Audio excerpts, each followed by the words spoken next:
Yo, what is up guys? Welcome to the day 84 recap of the 2016-2017 NBA season.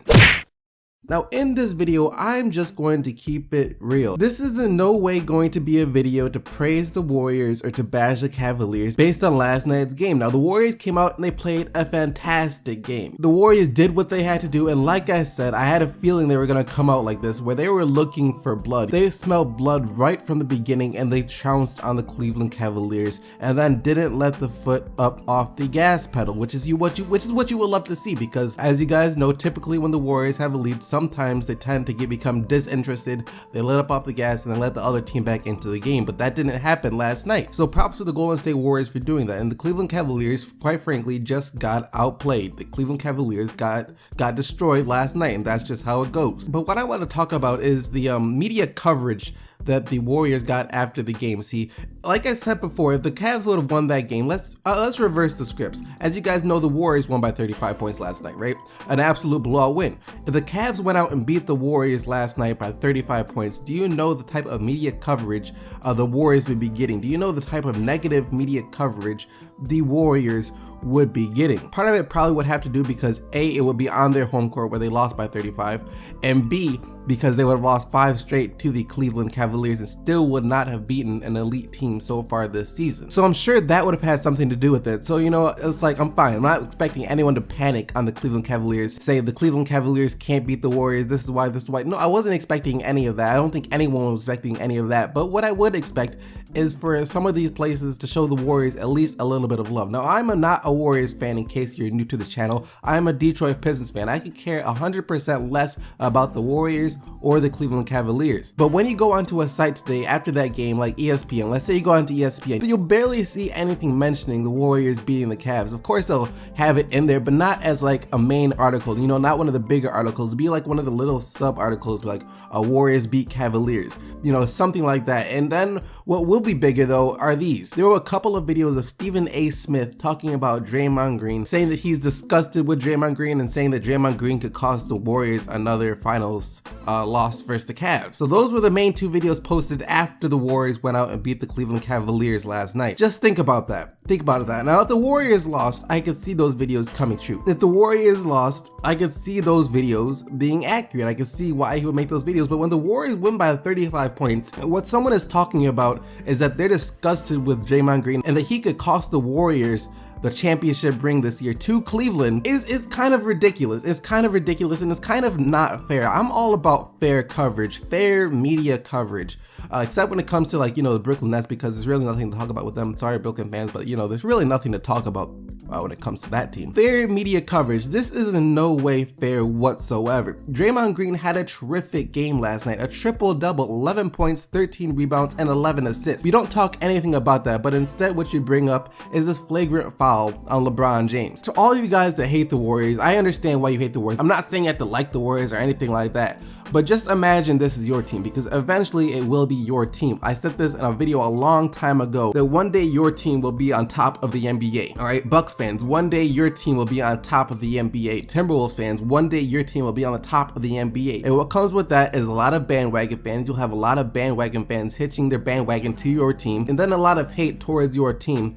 for being the best team in the NBA. And then when that time comes, you guys will be called a bandwagon fan. So now imagine that's happening. You have all these bandwagon fans hitching their bandwagon to your team, all these fake fans on your team. You're being called one of them, even though you have been supporting this team through the darkest days. You guys have a rivalry against some team out west. For the past couple of years, it's been you and them in the NBA Finals. And it's projected to be you and them in the NBA Finals once again. You have a big regular season game against that team. Your team goes out there and blows out the other team. And then all the media talks about is how some player on your team who had a terrific game, who had a triple-double, could cost your team the championship. There are no main articles mentioning how good they played last night. There's nothing like that. Now, if that just happened, you might not be too salty. But when in the first meeting of the season, you guys lost, all right? You guys blew a lead in the 4th quarter. The media was all over you.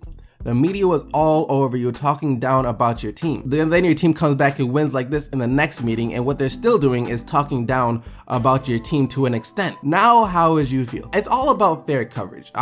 No one else was gonna make a video talking about the Golden State Warriors beating the Cleveland Cavaliers like this, unless it's like a Cavs fan like that's upset with it, which I can understand why if you're a Cavs fan, you'd be upset.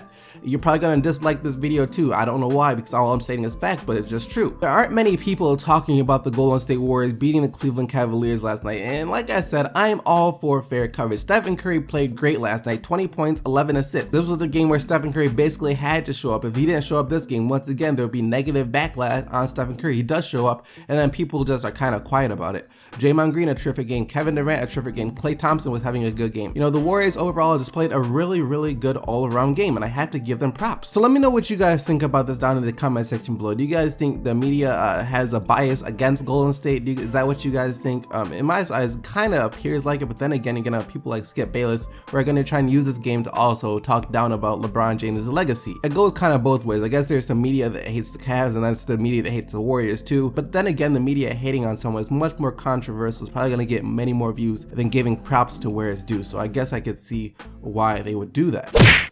The New York Knicks, change is coming. I can feel change in the air for the New York Knicks. They lost to the Atlanta Hawks. It was a nail biter. 108-107 was the final score. Dennis Schroeder had a great game and hit a late three basically to seal the game for the Atlanta Hawks. 28 points for Dennis Schroeder, 20 points for Tim Hardaway Jr. And for the Knicks, they were still without Porzingis due to the Achilles soreness, but Carmelo Anthony did score 30 points and grabbed 7 rebounds for the Knicks.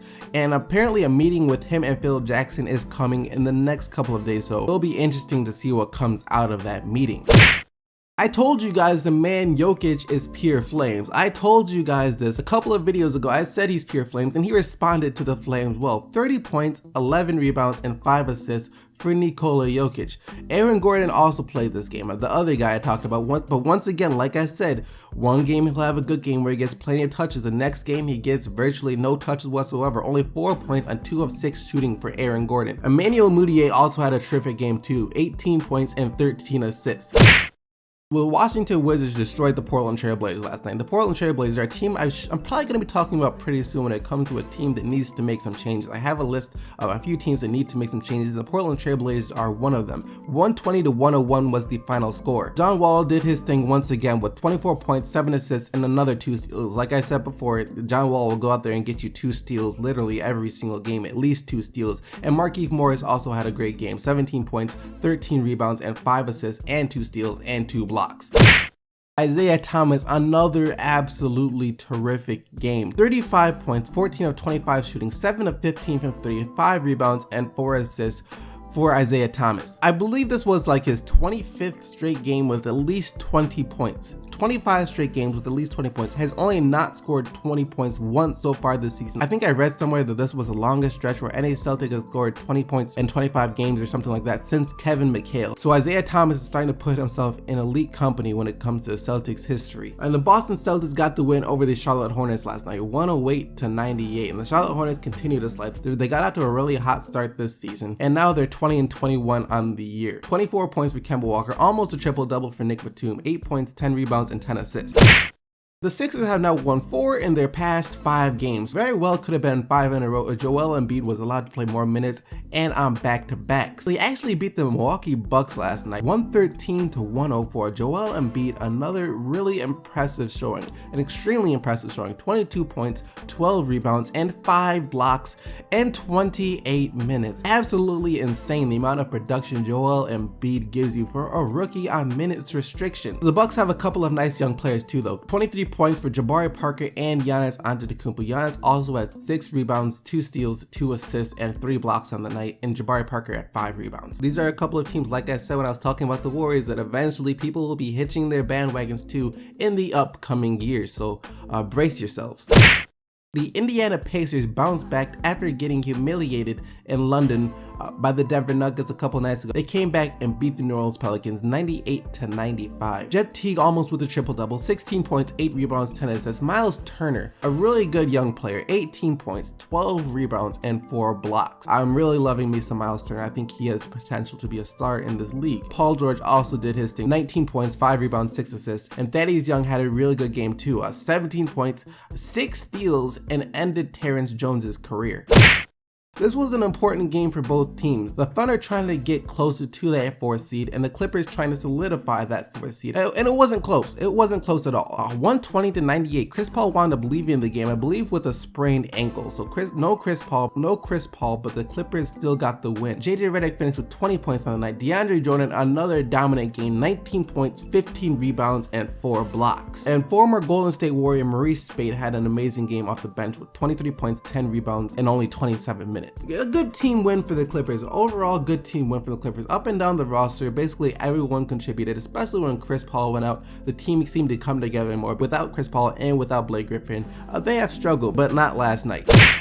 And last but not least, the Utah Jazz beat the Phoenix Suns 106-101. A really solid contribution from everyone in the starting lineup. Joe Ingles started in place of the injured Rodney Hood. 7 players, including all 5 starters, scored in double figures for the Utah Jazz. 18 points from Rudy Gobert to go along with 17 rebounds and 4 blocks. George Hill had 17 points, 8 rebounds, 3 assists. Gordon Hayward had 17 points, 4 rebounds, 5 assists. Joe Johnston had 15 points off the bench, and Boris Dio had 12 points and 6 assists off the bench. So a really solid team win for the Utah Jazz. For the Phoenix Suns, it was the backcourt of Bledsoe and Booker that were doing the most work. Bledsoe almost with a triple-double as well. I really like Eric Bledsoe's game. He gets a point guard that gets seemingly overlooked a lot. He's not the best 3-point shooter at all. I think that's a part of a game where he could really look to work on if he wants to take that next step in terms of being like an actual star that people take notice of. 31 points though, 9 rebounds, 9 assists. He can do everything out there on the court except basically shoot threes. But that's okay because Devin Booker can shoot threes. He didn't do it very well last night, only 1 of 5 from 3, but he still finished with 25 points. And that about wraps up all the action for the day 84 recap of the 2016-2017 NBA season. And now it's time to get into the player of the day. Yesterday's player of the day was of course Russell Westbrook, and it wasn't even close. Russell Westbrook was the player of the day yesterday. And now here are your 4 candidates for today. Isaiah Thomas with 35 points, 5 rebounds, 4 assists. Stephen Curry in his 20 points, 11 assists, and 4 steals. Nikola Jokic in his 30 points, 11 rebounds, and 5 assists. And Draymond Green in his 11 points, 13 rebounds, and 11 assists. Vote now on the Amino Hardwood NBA app for your player of the day. The link to the poll will be in the description as well as in the comment section below. So go vote for the player of the day and it will be announced tomorrow. And I hope you guys enjoyed the video. Leave a like on the video if you did, and don't forget to subscribe for more daily NBA videos. And you guys already know that I'll be right back here tomorrow with some more NBA flames for you guys. So until then, keep getting the buckets, Team SDC, and I'm out of here. Peace.